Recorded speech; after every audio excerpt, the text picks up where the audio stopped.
Self induction, self induction, what is self induction?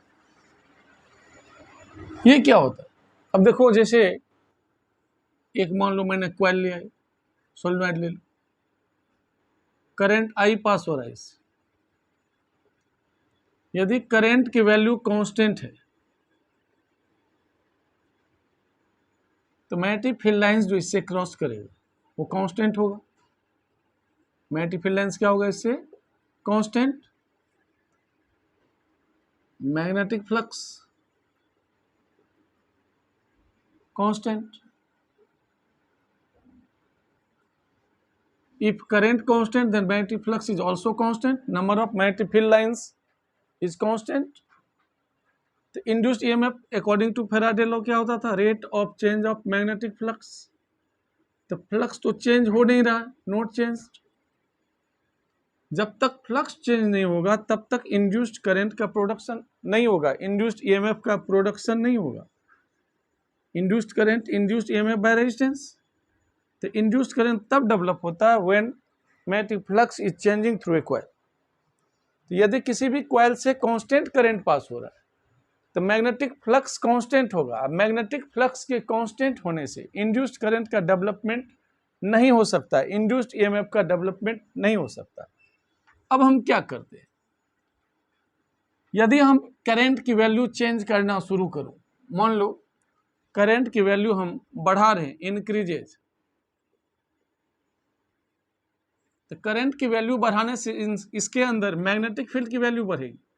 क्योंकि देखो हमने क्या सीखा था, B equal to mu naught N I inside the solenoid, where n is the number of turns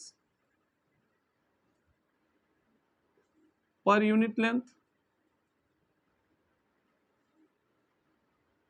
As current increases, magnetic field is also increases. अब flux क्या होता है? N B dot A. तो मैग्नेटिक फील्ड की strength बढ़ेगी तो flux भी increase होगा। फ्लक्स ऑल्सो इंक्रीजेज, यानी हमने क्या सीखा? करंट के इंक्रीज होने से मैग्नेटिक फील्ड इंक्रीज होगी, जिसके कारण फ्लक्स इंक्रीज होगा, मतलब फ्लक्स में चेंज हुआ। अब फ्लक्स में चेंज होगा तो induced EMF as D phi by D T, इसकी वैल्यू बढ़ेगी, magnitude increases. EMF, induced EMF की वैल्यू बढ़ने से इंड्यूस्ड करंट की वैल्यू इंक्रीज कर जाएगी। किसकी? इंड्यूस्ड करंट की। तो जब हम करंट की वैल्यू चेंज करते हैं किसी भी कॉइल से तो क्या होता है? कॉइल में मैग्नेटिक फ्लक्स चेंज होता है। करंट की वैल्यू बढ़ाने से number of field lines increases inside the coil, inside the solenoid, due to which flux increases, induced EMF increases magnitude में। नेगेटिव साइन सिर्फ बताता है कि अपोजिट डायरेक्शन में इंड्यूस्ड करंट डेवलप होगा, इंड्यूस्ड ईएमएफ जनरेट होगा।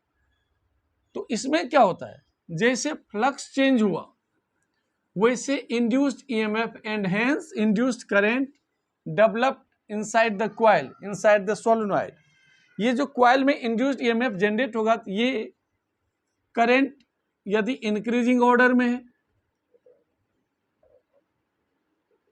तो इंड्यूस्ड करंट अपोजिट डायरेक्शन में होगा। इंड्यूस्ड करंट किधर डेवलप होगा? दिस इज इंड्यूस्ड करंट, जो क्या करेगा? करंट के, ये जो मैंने करंट सप्लाई किया था इस कॉइल में, इस सोलेनोइड में, इसका अपोज करेगा। Induced current is developed in such a manner that it opposes the growth of current through the coil, through the solenoid. इसी तरह यदि मान लो इसमें हमने क्या किया? करंट की वैल्यू डिक्रीजेज, घटाना शुरू किया, तो करंट की वैल्यू के घटने से मैग्नेटिक फील्ड इनसाइड कम होता जाएगा, मैग्नेटिक लाइंस ऑफ फोर्स कम होगा, मैग्नेटिक फ्लक्स कम होगा, इंड्यूस्ड ईएमएफ की मैग्नीट्यूड घटेगी। लेकिन इंड्यूस्ड ईएमएफ किधर इस बार डेवलप होगा?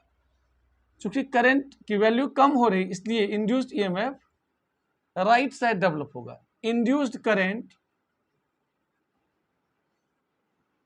किधर डेवलप होगा? This side, this is induced current, current induced, जो क्या करेगा, इस करंट के डीके का अपोज करेगा। यदि करंट किसी भी कॉइल में डिक्रीजेज तो मैग्नेटिक फ्लक्स कम होता जाएगा, फील्ड लाइंस कम होती जाएगी, तो उसका अपोज करेगा इंड्यूस्ड ईएमएफ, ऐसा डेवलप होगा कॉइल के अंदर। या इंड्यूस्ड करंट ऐसे डेवलप होगा कि जो भी सप्लाइड करंट है यदि उसकी वैल्यू घट रही तो उसको बढ़ाने की कोशिश करेगा। यदि सप्लाइड करंट जो हमने अप्लाई किया था इंक्रीजेज तो इंड्यूस्ड करंट अपोजिट डायरेक्शन में चलेगा, जो उसको डिक्रीज करने की कोशिश करेगा। और यदि डिक्रीजेज तो उस डायरेक्शन में इंड्यूस्ड करंट का डेवलपमेंट होगा जो इसको इंक्रीज करने की कोशिश करेगा। ये जो कॉइल की प्रॉपर्टी होती है उसे कहते हैं सेल्फ इंडक्शन। तो सेल्फ मीन्स अपने आप में, इंडक्शन हो जाना, दिस इज सेल्फ इंडक्शन। तो सेल्फ इंडक्शन क्लियर हुआ, क्लियर है ना। अब जैसे एक और एग्जांपल देख लो, जैसे मान लो ये कॉइल है, सर्कुलर कॉइल लिया हमने, दिस इज द कॉइल, हमने कांस्टेंट करंट पास कराया, दिस इज कांस्टेंट। तो मैग्नेटिक फील्ड तो अंदर क्या हो जाएगा, यदि करंट एंटी क्लॉकवाइज डायरेक्शन तो magnetic field is developed normally outward, तो मैग्नेटिक फील्ड की डायरेक्शन ये हो जाएगी, डॉट मीन्स नॉर्मली आउटवर्ड। लेकिन इसमें नंबर ऑफ फ्लक्स क्या है, नंबर ऑफ फील्ड लाइंस क्या है, कांस्टेंट, कांस्टेंट। क्यों, तो सर्कुलर कॉइल के लिए यदि मान लो मैं सेंटर की ही बात करूं तो बी इक्वल टू क्या होता था सेंटर पे, mu naught N I by 2r, r is the radius, n है total number of turns, total number of turns. तो देखो करंट की वैल्यू यदि कांस्टेंट है तो मैग्नेटिक फील्ड क्या हो गया, यदि I कांस्टेंट तो मैग्नेटिक फील्ड कांस्टेंट, अब मैग्नेटिक फील्ड कांस्टेंट तो फ्लक्स कांस्टेंट, अब फ्लक्स कांस्टेंट तो induced EMF zero. Not induced EMF is developed in the this region, इस कॉइल में कोई भी इंड्यूस्ड ईएमएफ जनरेट नहीं होगा, इसलिए इंड्यूस्ड करंट भी जनरेट नहीं होगा। लेकिन if we change the value of current, जैसे मान लो मैंने करंट को क्या किया, करंट की वैल्यू बढ़ा दिया, करंट की वैल्यू इंक्रीजेज, करंट की वैल्यू बढ़ाते जा रहे हैं। तो ध्यान से देखना, यदि करंट की वैल्यू बढ़ रही है, if the value of current increases in this coil, तो करंट की वैल्यू बढ़ने से मैग्नेटिक फील्ड की वैल्यू बढ़ेगी, फ्लक्स इंक्रीज होगा, इंड्यूस्ड ईएमएफ जनरेट होगा एंड हेंस इंड्यूस्ड करंट भी जनरेट होगा। लेकिन इस इंड्यूस्ड करंट की क्या डायरेक्शन होगी, देखो ये करंट ऐसे है, इसके कारण मैग्नेटिक फील्ड नॉर्मली आउटवर्ड, तो इंड्यूस्ड करंट की ये डायरेक्शन होगी क्लॉकवाइज, ये होगा इंड्यूस्ड करंट, इंड्यूस्ड करंट इस तरह से डेवलप होगा कि गिवन फील्ड का अपोज करेगा। यदि current increases and the direction of current is anti-clockwise, then induced current will flow in clockwise direction such that its magnetic field will be normally inward। इसके कारण देखो मैग्नेटिक फील्ड इंक्रीज कर रहा है किधर, ऊपर की तरफ, तो इंड्यूस्ड करंट किधर डेवलप होगा, जस्ट रिवर्स में, जिससे कि इसके कारण जो मैग्नेटिक फील्ड हो नॉर्मली इनवर्ड हो, आउटवर्ड का उल्टा क्या होगा, इनवर्ड। इसलिए इंड्यूस्ड करंट की डायरेक्शन क्या हो गई, क्लॉकवाइज। अब समझ में आया, ये किसकी प्रॉपर्टी होती है, कॉइल की प्रॉपर्टी होती है। तो इस प्रॉपर्टी को ही कहते हैं सेल्फ इंडक्शन। तो हमने सीख लिया जो सेल्फ इंडक्शन क्या है। तो एक्चुअल में हम इसका डेफिनेशन कैसे लिख सकते हैं, self induction, it is the property of a coil, it is the property of a coil by virtue of which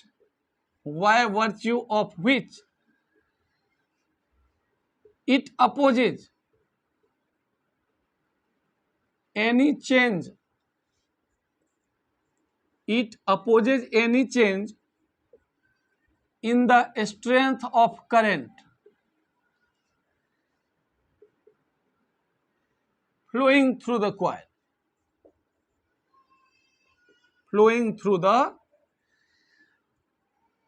coil, यानी coil में यदि करंट चेंज हो रहा है, करंट की वैल्यू चेंज हो रही है coil से, तो इंड्यूस्ड करंट, इंड्यूस्ड ईएमएफ इस तरह से डेवलप होगा कि गिवन करंट का अपोज करे। यदि करंट की वैल्यू बढ़ रही है तो घटाने की कोशिश करेगा ये इंड्यूस्ड करंट, करंट की वैल्यू कॉइल में घट रही है तो इंड्यूस्ड करंट क्या करेगा, करंट की वैल्यू बढ़ाने की कोशिश करेगा।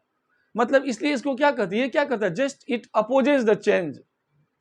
किसका चेंज, करंट का जो चेंज हो रहा है वैल्यू का, ग्रोथ या डिके, तो इसलिए इसको कहते हैं, it is also called inertia of electricity, it is also called inertia of electricity, इसको inertia of electricity भी कह सकते हैं। it plays same role as mass plays in mechanics, हमने मैकेनिक्स में क्या पढ़ा था, जैसे मास किसके लिए रिस्पॉन्सिबल है, mass is responsible for inertia. तो मैग्नेटोस्टैटिक में ये क्या हो गया, इनर्शिया हो गया। क्या इनर्शिया हो गया, सेल्फ इंडक्शन। तो self induction it is the inertia, तो इसको हम कह सकते हैं it is the inertia of electricity.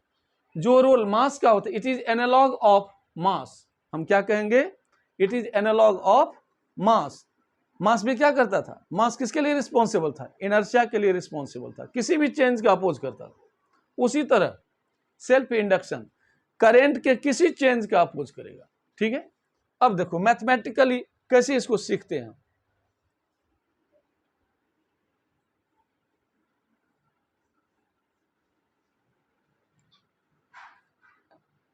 अब देखो जैसे मान लो हमने इसमें करंट पास कराया, करंट की वैल्यू बढ़ाते जा रहे हैं, तो करंट की वैल्यू बढ़ने से फील्ड लाइंस इंक्रीज करता जाएगा। यदि मान लो करंट इस तरह से फ्लो हो रहा है कॉइल में, ये मेरा curl of upper right finger, ये करंट की डायरेक्शन है, इस तरह से कॉइल में, तो इस तरह से यदि करंट फ्लो हो रही है तो मैग्नेटिक फील्ड इधर हो जाएगा, फील्ड लाइंस इधर होगा। यदि इस तरह से करंट फ्लो हो रही है, इस तरह से जैसा मेरा कर्ल ऑफ फिंगर, तो मैग्नेटिक फील्ड अंगूठे की तरफ, थंब की तरफ डेवलप होता है, ये हम जानते हैं पहले से। तो अब देखो यदि करंट की वैल्यू हम इंक्रीज कर रहे हैं इसमें, तो फ्लक्स क्या होगा, इंक्रीजेज। यदि करंट की वैल्यू डिक्रीज करेंगे तो फ्लक्स घटता जाएगा, total magnetic flux inside the coil, inside the solenoid decreases. तो experimentally it is found that flux, magnetic flux proportional to current, जितना करंट उसी के रेशियो में मैग्नेटिक फ्लक्स होता है। और प्रोपोर्शनलिटी के साइन को हटाते हैं, उसको एल लिखते हैं, इसको कहते हैं कोएफिशिएंट ऑफ सेल्फ इंडक्शन और self inductance. Self inductance, simply इसको इंडक्टेंस भी बोला जाता है। Phi equal to L I, हमने अभी सीखा करंट के बढ़ने से मैग्नेटिक फील्ड बढ़ता है, मैग्नेटिक फील्ड लाइंस बढ़ेगा, जिसके कारण एक कांस्टेंट आया, तो फाई प्रोपोर्शनल आई। यदि करंट बढ़ाओ फ्लक्स बढ़ेगा, करंट डिक्रीज करो फ्लक्स की वैल्यू कम होती जाएगी, यानी दोनों डायरेक्टली प्रोपोर्शनल है। तो phi proportional I, phi equal to L I, L is a constant of proportionality and is called coefficient of self induction और सेल्फ इंडक्टेंस। तो एल को हम क्या लिख सकते हैं, L equal to phi divided by I. यहाँ पे कंफ्यूज मत होना, L does not depend on phi and L does not depend on current. ये नहीं कहेंगे करंट की वैल्यू बढ़ा दिया तो एल बढ़ गया, ऐसा कुछ नहीं है। जैसे खुद याद करो ना, मास अपॉन वॉल्यूम क्या होता था, डेंसिटी। तो क्या मास को बढ़ाते जाएंगे तो डेंसिटी बढ़ती जाएगी। मान लो खुद देखो वाटर का कितना होता है डेंसिटी 1 ग्राम पर सीसी या 1000 किलोग्राम पर मीटर क्यूब। यदि हम 1000 लीटर पानी ले लें तो क्या उसकी डेंसिटी चेंज हो जाएगी? कभी नहीं। डेंसिटी क्या है? कांस्टेंट टर्म, ना तो मास के प्रोपोर्शनल है ना तो वॉल्यूम की, it is mass upon volume. उसी तरह एल इज ए कांस्टेंट। ये नहीं कि हम करंट बढ़ा देंगे तो एल की वैल्यू चेंज हो जाएगी। L does not depend on current, does not depend on flux, it is the property of coil. ये किसकी प्रॉपर्टी है? कॉइल की प्रॉपर्टी है। कौन? L. L is a constant of proportionality. ये पॉइंट ध्यान रखना। तो आखिर एल डिपेंड किस पे करता है किसी कॉइल के लिए? For a coil L depends on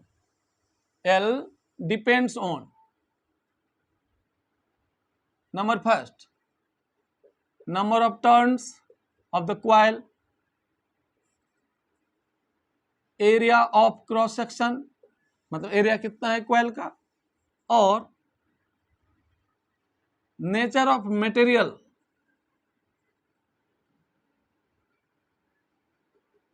on which coil is wound,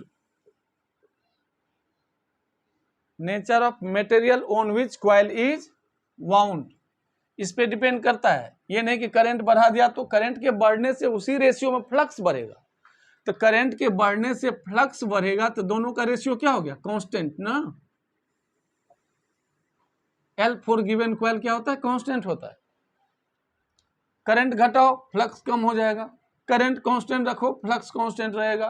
तो एल हमेशा कांस्टेंट टर्म होगा। ठीक है, तो एल डिपेंड किस पे करेगा फिर? Number of turns, area of coil और nature of material on which coil is wound. जैसे मान लो यदि हम फेरोमेटिक सब्सटेंस के ऊपर में कॉइल को लपेट दिया, इसके ऊपर यदि कॉइल को लपेट दिया तो क्या होगा? इसका म्यू आर मोर देन 1 होता है ना, तो क्या हो जाएगा? मैग्नेटिक फील्ड लाइंस इंक्रीज कर जाएगी। अब यहां पे ध्यान दो, तो एल किस पे डिपेंड किया समझ में आ गया। अब आ जाओ यहां पे, एल क्या होता है? It is scalar quantity, scalar quantity.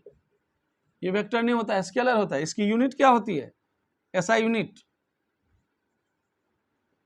SI unit होती है हेनरी। हेनरी जिसको आप क्या कह सकते हैं? देखो, phi equal to L I, L equal to phi upon I. Phi का क्या होता है? वेबर। आई का क्या होता है? एम्पियर। तो हम इसको कह सकते हैं 1 henry 1 weber per ampere. Phi की होती है वोल्ट सेकेंड बाय एम्पियर, ये भी हम कह सकते हैं वोल्ट सेकेंड पर एम्पियर। तो हेनरी एसआई यूनिट है, एच से इसको रिप्रेजेंट करते हैं। ठीक है, समझ में आया?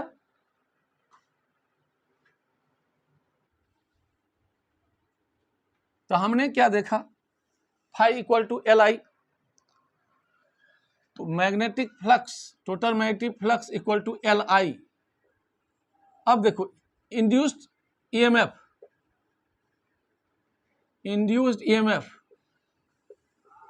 ई equal to minus D phi by D T. अच्छा, इससे भी हम इसको डिफाइन कर सकते हैं। जैसे यदि आई 1 हो तो एल किसके बराबर हुआ? Flux. If I equal to 1, L is equal to magnetic flux. तो it can be defined, it can also be defined as the total number of magnetic flux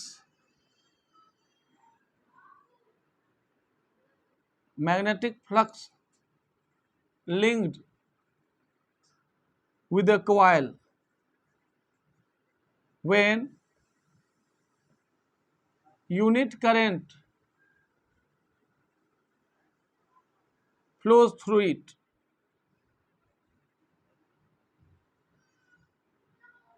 तो सेल्फ इंडक्शन या coefficient of self induction is defined as the total number of magnetic flux या magnetic lines of force linked with a coil when unit current flows through it.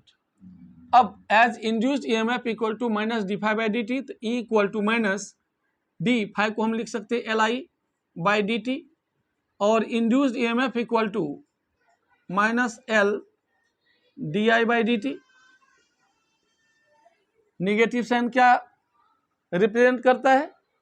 Induced EMF इस तरह से develop होगा कि given current का oppose करेगा, जो हमने लेंज लॉ से सीखा था वही यहां भी है।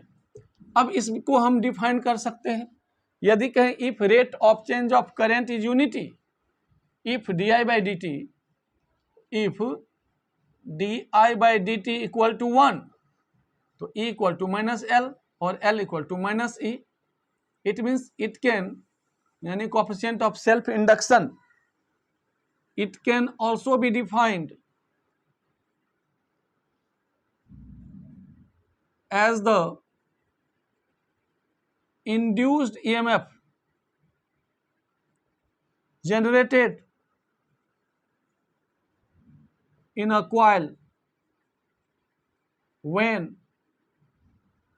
a rate of change of current in the coil is unity, in the coil is unity। यदि DI by D T rate of change of current 1 हो तो self induction equal to induced EMF, induced EMF ऐसे भी हम define कर सकते हैं। It can also be defined as the induced EMF generated और developed in a coil when rate of change of current in the coil is unity। ठीक है, ये हो गया सेल्फ इंडक्शन किसका? ये सेल्फ इंडक्शन हो गया कॉइल के लिए। अब देखो ध्यान से, ये पूछा जाता है self induction,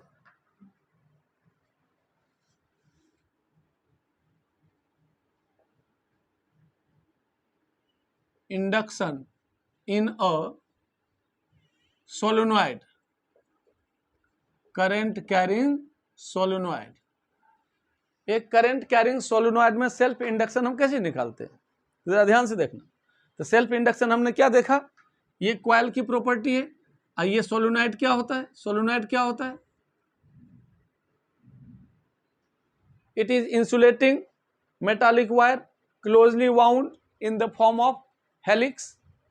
it's length is very large as compare to its diameter. तो अब जरा ध्यान से देखो, मान लो L लेंथ का सोलेनॉइड लिया हमने, L is the length of solenoid,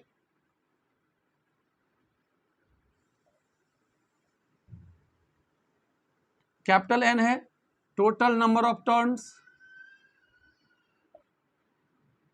in the solenoid, L is length, A is area of solenoid किसका? जैसे मान लो एक टर्न इस तरह से है, इसका एरिया हो गया एरिया ऑफ सोलेनॉइड।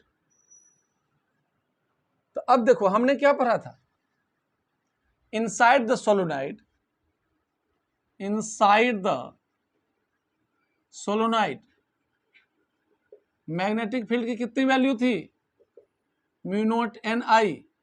यदि सोलेनॉइड के अंदर एयर या वैक्यूम हो, if there is no medium inside the solenoid, जैसे सोलेनॉइड जिस पे लपेटा हुआ है, ये यदि कोई पैरामेग्नेटिक या फेरोमैग्नेटिक होगा तो हम क्या लगा देंगे?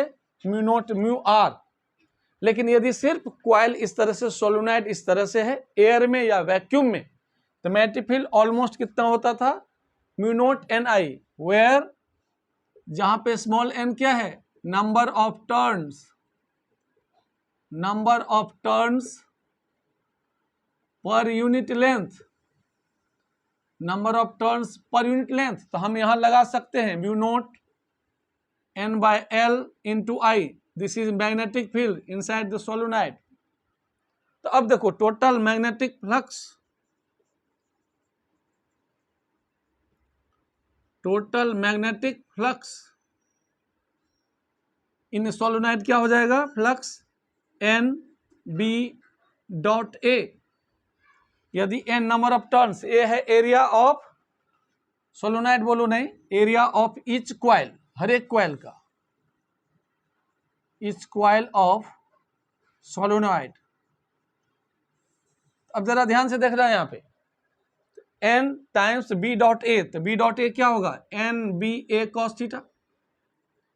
अब यहां पे देखो N B A cos 0 degree, क्यों, तो देखो सोलोनॉइड ये है, करंट कैरिंग सोलोनॉइड, तो मैग्नेटिक फील्ड किधर होगा, यदि मान लो मेरे देखो फिंगर्स को, ये चारों फिंगर्स ये करंट की डायरेक्शन है, यदि इस तरह से, तो सोलोनॉइड किधर जाएगा, यदि मान लो करंट ऐसे होता है तो मैग्नेटिक फील्ड किधर होगा, नॉर्मली आउटवर्ड, करंट ऐसे होगा तो नॉर्मली इनवर्ड।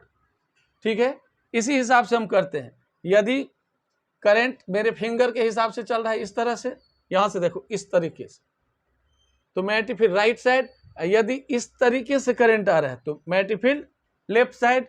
और देखो एक एरिया को ध्यान से देखो, जैसे एरिया इस तरह से है तो इसकी डायरेक्शन किधर है, ये क्या, अब मैग्नेटिक फील्ड किधर है, तो दोनों के बीच का एंगल कितना हो गया, theta, 0 degree.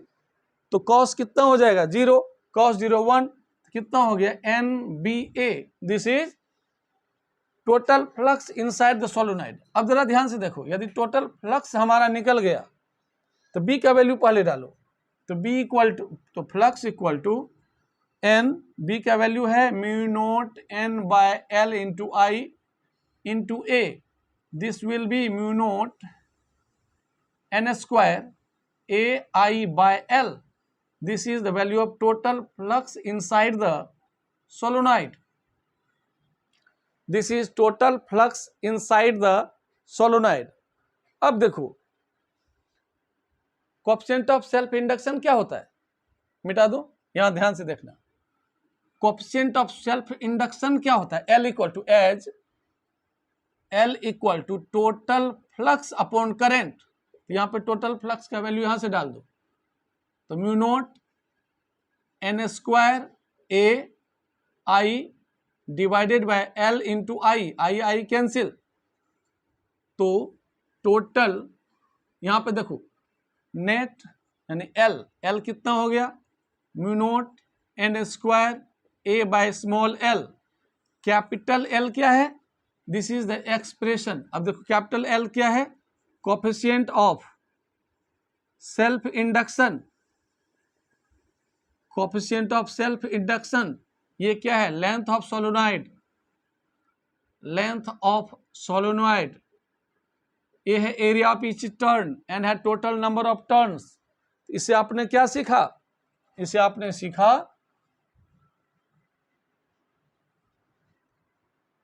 L proportional N square, यानी एल किस पे डिपेंड किया, तो L depends on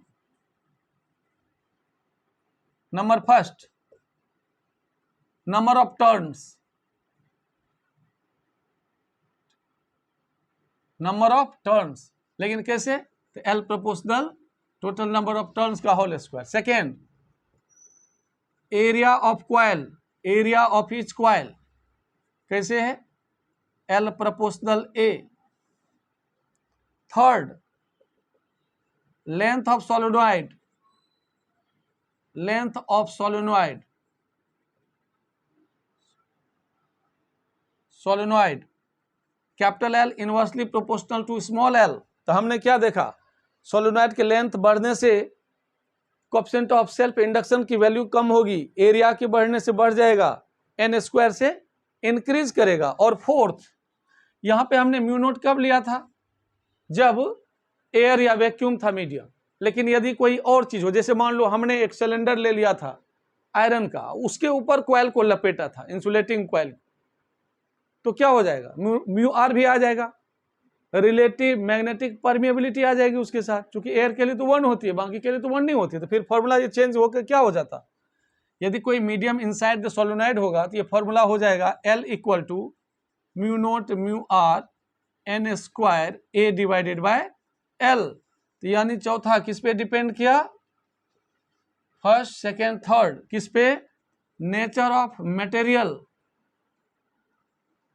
nature of material on which coil is wound, यानी L प्रोपोर्शनल म्यू या फिर mu R, relative magnetic permeability. यहां तक क्लियर है? तो ये हमने सीखा self inductance of a solenoid. यहां तक क्लियर है? अब एक क्वेश्चन करते हैं।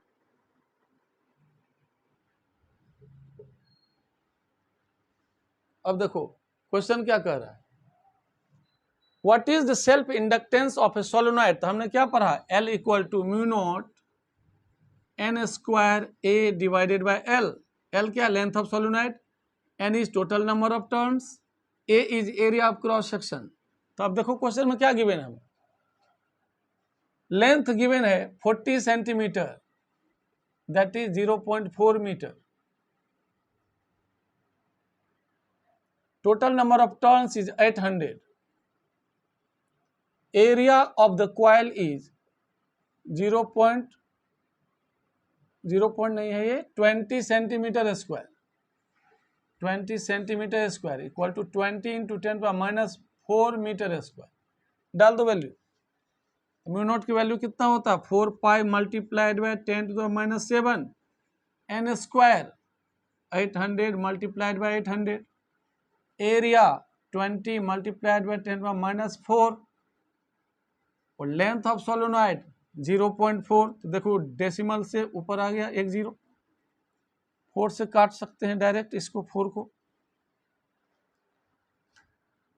314, 4 से काट दो इसको, कितना हो गया, मल्टीप्लाई कर दो,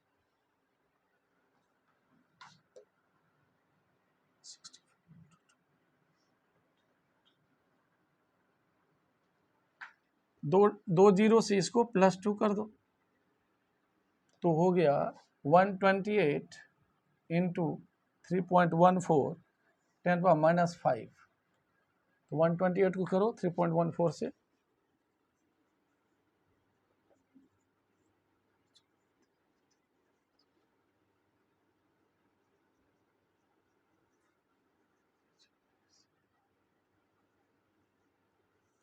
टू 9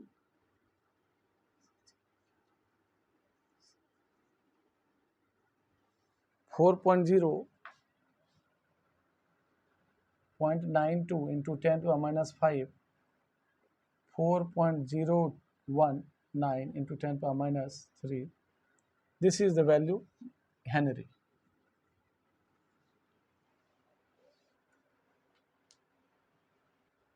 तो देखो क्वेश्चन में कहता है change in current in inductor of 10 henry, we have to given L की वैल्यू कितना है, 10 हेनरी, हेनरी इज ऐसा यूनिट।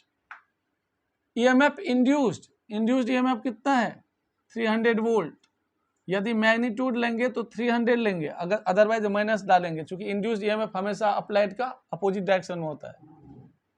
कितने टाइम में, टाइम गिवन हमारे पास 10⁻² सेकेंड में। तो कहता है दो चीज निकालना है, चेंज इन करंट और चेंज इन मैग्नेटिक फ्लक्स, यानी DI भी निकालना है और चेंज इन मैग्नेटिक फ्लक्स भी निकालना है। ठीक है, तो देखो हमने पढ़ा था induced EMF equal to rate of change of magnetic flux linked with the coil. ये इंड्यूस्ड ईएमएफ के लिए ये माइनस साइन दिया गया है। तो देखो चेंज इन फ्लक्स कितना हो जाएगा, EDT मैग्नीट्यूड में, इंड्यूस्ड ईएमएफ कितना है हमारे पास 300, टाइम कितना है 10⁻² second, this will B 3 weber, 3 weber. अब देखो कहता है हमें निकालना है क्या, चेंज इन फ्लक्स। तो चेंज इन फ्लक्स तो निकल गया, पहला क्या निकालना था, change in current. Change in current कैसे निकालेंगे, तो बताओ चेंज इन करंट के लिए फॉर्मूला क्या होगा, अभी कराया था। देखो एक तो हमने सीखा था, ध्यान से देखना, एक तो हमने क्या सीखा था, φ = Li, तो dφ/dt इक्वल टू LdI/dt। अब फिर था इंड्यूस्ड ईएमएफ, इसी को लिखा था मैंने, induced EMF minus dφ/dt equal to minus LdI/dt। हमारे पास ई भी है, एल भी गिवन है, टाइम भी गिवन है, तो करंट नहीं निकलेगा? निकाल दो डायरेक्ट। तो ये फंडा याद रखो, कभी भी निकाल सकते हो।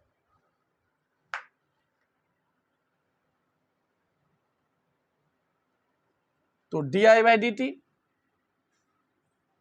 Equal to E by L mathematically magnitude में, तो D I equal to E by L into D T. Induced EMF कितना है हमारे पास? 300। कोएफिशिएंट ऑफ सेल्फ इंडक्शन कितना है? 10 हेनरी। टाइम कितना है? 10⁻⁻²।